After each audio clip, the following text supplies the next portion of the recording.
ભગવાને સૌથી પહેલા આકાશ બનાવ્યું. આકાશ એટલે સ્કાય નહીં, આકાશ એટલે સ્પેસ, અવકાશ, જેમાંથી બધાનું સર્જન થયું. અનભય આદિ તરત દ્વારા બ્રહ્મને જગતનો સંબંધ બતાવ્યો. ભગવાન આ જગતનું સર્જન કરે કેવી રીતે? કુંભાર માટીમાંથી ઘડો બનાવે એવી રીતે.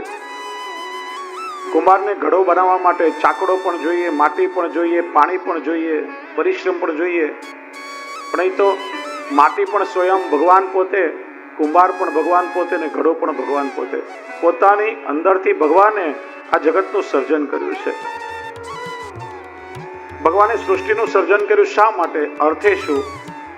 આ જગતમાં રહેલા લોકો ચારે પુરુષાર્થો સિદ્ધ કરી શકે એટલા માટે. ભગવાન કેવા છે? અભિજ્ઞ, એટલે લૌકિક ધર્મોથી વિલિપ્ત. પ્રભુ જ્યારે અવતાર ધારણ કરે ત્યારે લૌકિક ધર્મો કેવલ દેખાવ માટે ધારણ કરે છે. વાસ્તવમાં પ્રભુમાં કોઈ લૌકિક ધર્મો હોતા નથી. પ્રભુ કેવા છે? સ્વરાટ, સ્વયં પ્રકાશિત. પ્રભુ સ્વયં પ્રકાશિત છે, તેની મેળે પ્રભુની લીલાનું જ્ઞાન કેમ ન થાય? તો પછી આ વેદ, ઉપનિષદ, કથા, શાસ્ત્ર, સત્સંગ શા માટે?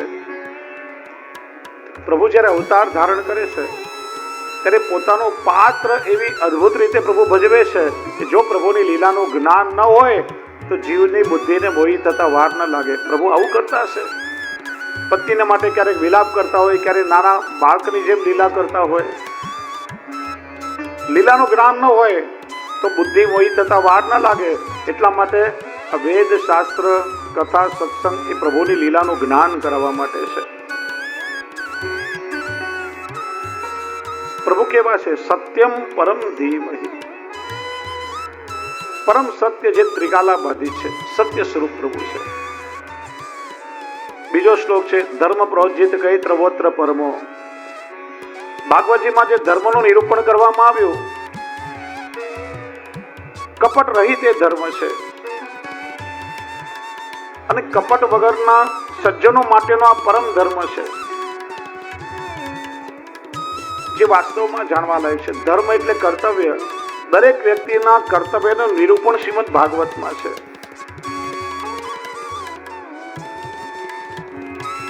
જેનાથી અંતઃકરણ નિર્મળ થાય ને સ્વયં પ્રભુ હૃદયમાં બિરાજે છે. ત્રીજો શ્લોક નિગમ કલ્પતરો ગલિતમ ફલમ. એ ફળ છે, વેદરૂપી વૃક્ષ પર લાગેલું આ ગલિત ફળ છે. ફળમાં ઘણીવાર ગોટલા પણ હોય, છોતરા પણ હોય. આ કેવું ફળ છે જેમાં ગોટલા પણ નથી, છોતરા પણ નથી, કેવલ રસ છે. પીવત ભાગવતમ રસ મહાલયમ. આ રસનો સમુદ્ર છે. ક્યાં સુધી એનું પાન કરો? મુહરો રસિકા ભુવિ ભાવુકા. જ્યારે જ્યારે અવસર મળે જીવનની પ્રત્યેક ક્ષણ, દરેક સમયે નિરંતર તમે ભાગવતજીના આ રસનું, કથામૃતનું પાન કરો.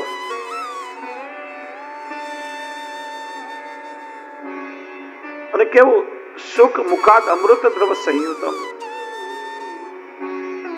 સુખદેવજીના મુખારવિંદમાંથી જે પ્રગટ થયું એવા ભાગવતનું પાન કરો.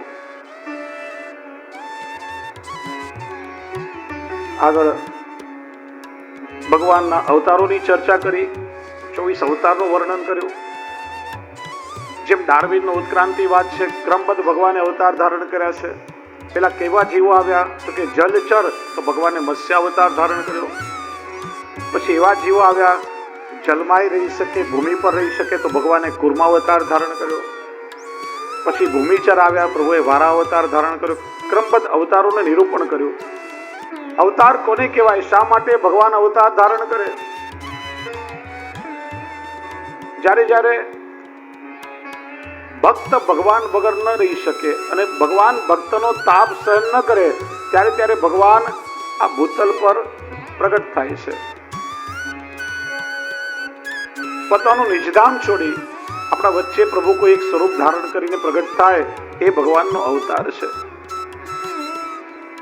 ચોથા અધ્યાયમાં પ્રશ્ન પૂછાયો ભાગવત સંબંધી, ભાગવતની રચના સંબંધી. એના ઉત્તરમાં કહ્યું દ્વાપરે સમનો પ્રાપ્તે તૃતીય યુગ પર્યે. સમય છે ત્રીજા દ્વાપર યુગની સમાપ્તિનો. વ્યાસજી સરસ્વતી નદીને કિનારે બેઠા છે, દ્રષ્ટિ કરી છે કલિયુગના જીવો પર. કલિયુગના જીવોની દશા જોઈ વિચાર્યું, આ જીવો પ્રભુની સન્મુખ કેવી રીતે થશે? વેદો ગાયન છે, કઠિન છે, જીવની સમજમાં નહીં આવે. વેદના 4 વિભાગ કર્યા.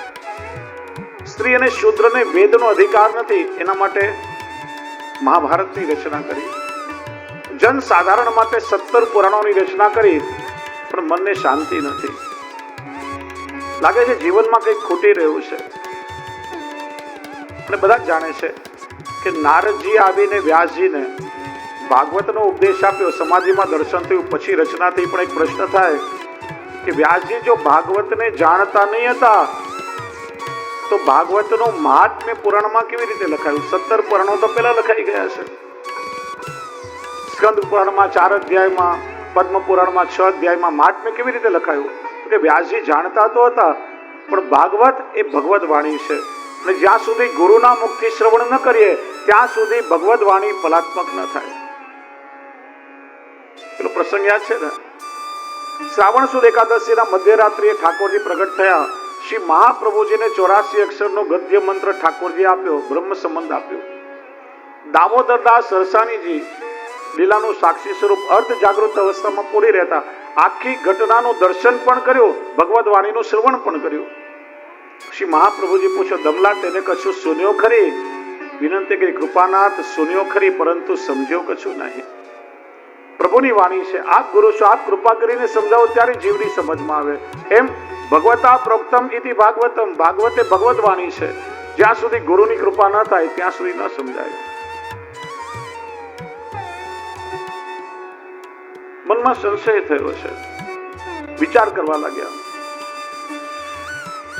કઈ રીતે ખબર પડે કે શેના માટે મારો અવતાર થયો છે? મારા જીવનની ખૂટતી કડી કોણ બતાવે? એ સમયે ઠાકોરજી આજ્ઞા કરી અને નારદજી વ્યાસજીના આશ્રમમાં આવ્યા છે. વ્યાસજી પ્રસન્ન થઈ ગયા. આજે મારા ઘરે ભગવદી પધાર્યા. ભગવદીઓ ક્યારે પણ અકારણ ના આવે. જેમ કોઈ વીઆઈપી, કોઈ મિનિસ્ટર આવવાના હોય એની પેલાના પાયલટ આવી જતા હોય, એ પ્રતિનિધિ છે કે પાછળ પાછળ પેલા વીઆઈપી આવી રહ્યા છે. એમ ભગવદીઓ એ ભગવાનના પધારવાની વધાઈ છે. આજે ભગવદી મારા ઘરે પધાર્યા તો કાલે એની પાછળ પ્રભુ પણ મારા ઘરે ચોક્કસ પધારશે. ઠાકોરજી સીધું ન જતાવે. ઘણીવાર પ્રભુ ભગવદીઓ દ્વારા આપણને જતાવે છે. ઘણા પ્રસંગો આપણે ત્યાં છે. કૃષ્ણદાસ મેઘરના મનમાં પ્રશ્ન થયો, પ્રભુ અમે આપને દરરોજ જુદા જુદા ભાવની સામગ્રી રોગ આવીએ છીએ, આપ કેવી સામગ્રી રોગે અમને કેવી રીતે ખબર પડે? આપણાથી ઠાકોરજીને તો પૂછાતું જ નથી. કહ્યું કે જ્યારે મારા ભોગ સર્યા હોય અને અનાયાસે કોઈ ભગવદી વૈષ્ણવ તમારા ઘરે આવીને પ્રસાદ લે ત્યારે સમજવાનું કે આજે હું ખૂબ જ પ્રસન્નતાથી રોગ્યો છું. અને આપણે વૈષ્ણવને પૂછીએ, આજે ઠાકોરજી આ જાડીવાળી સામગ્રી કેવી રીતે રોગ્યા? બહુ સુંદર છે. આજે દૂધઘર કેવું થયું? પ્રભુ બહુ પ્રેમથી રોગ્યા છે. ભગવદીઓના દ્વારા ઠાકોરજી આપણને જતાવે છે. નવા ભગવદીઓ ઘરે પધારે, કઈ રીતે સ્વાગત કરવું? જેમ કોમનદાસજી આદિ સુરદાસજી બધા પરમાનંદદાસજીને ત્યાં સત્સંગ કરવા આવ્યા, પ્રસન્ન થઈ ગયા. આયે મેરે નંદ નંદન કે પ્યારે, માલા તિલક મનોહર બાનો ત્રિભુવન કે ઉજિયારે, મંડલી મધ્ય બિરાજત ગેધર શ્રી બ્રજરાજ દુલારે. આપણા હૃદયમાં અલૌકિક ભાવ થવો જોઈએ. ઘણા પ્રસંગો છે, દયા ભવૈયાની વાર્તા આવે છે. ખાલી રાજાને રાજી કરવા માટે ધોતી બંડી પહેર્યા, તિલક કર્યું, ગળામાં તુલસીની માળા પહેરી. રાજા હસવા લાગ્યો. વિચાર્યું કે કેવલ એક રાજાને રાજી કરવા માટે વૈષ્ણવનો પોશાક પહેર્યો અને રાજા રાજી થયો, જીવનભરનું મારું અંગ બની જાય તો આ રાજાના રાજા પ્રભુ કેટલા પ્રસન્ન થઈ જાય. જીવન આખું બદલાઈ ગયું. વાક્ય મન કી વે જાને. પેલા દક્ષિણના રાજાની વાર્તા આવે છે કે વૈષ્ણવ પ્રત્યેને ખૂબ જ ભાવ. કોઈના માથા પર તિલક જોવે, ધોતી બંડી જોવે, ગળામાં તુલસીની માલા જોવે, હાથ પકડીને પોતાના રાજ્યમાં લઈ આવે, સિંહાસન પર બેસાડે, એના ચરણ ધોવે. રાજાના પરિવારને આટલો મોટો રાજા ગમે તેને પકડીને લઈ આવે. પરીક્ષા કરવી જોઈએ. એકવાર એક ગધેડું રખડતું હતું, એના ગળામાં કંઠી પહેરાવી બેલમાં છૂટું મૂકી દીધું. રાજા સમજ્યો આ બધા મારા પરીક્ષા કરે છે બધા મારી. પણ મેં કોઈના ભાવને જોઈને ટેક નથી લીધી.